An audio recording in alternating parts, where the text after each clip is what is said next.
জয় যিশু বন্ধুরা, সকলে ভালো আছো, সুস্থ আছো, প্রভুকে ধন্যবাদ দিই। আর এই সন্ধ্যাকালীন আজকের নদীর পাড়ে ঘুরছি, তাই পিতা ঈশ্বরকে ধন্যবাদ দিই।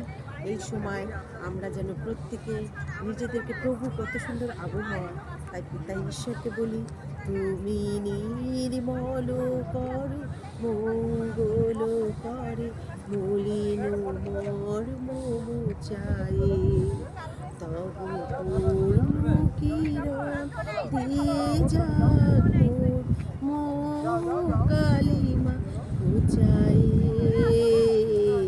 মলিন মর্ম মুচায়ে, তুমি নির্মল করো, মঙ্গল করে, মলিন মর্ম মুচায়ে। প্রভুকে ধন্যবাদ। প্রভু, তুমি যখন এই পৃথিবী গড়েছিলে, তোমার কত ভাবনা চিন্তার মধ্যে তুমি মানুষকে বেছে নিয়েছিলে এই সুন্দর পৃথিবীকে উপভোগ করার জন্য। তাই প্রভু, এই সুন্দর পৃথিবীতে আজকে সেই সংসার থেকে আজকে নতুন জায়গায় ঘুরতে আসতে পেরেছি, তার জন্য তোমায় ধন্যবাদ। তুমি সুস্থ সবল রেখেছো, তার জন্য মহান পিতাকে ধন্যবাদ। জয় যিশু, সবাই ভালো থাকবে।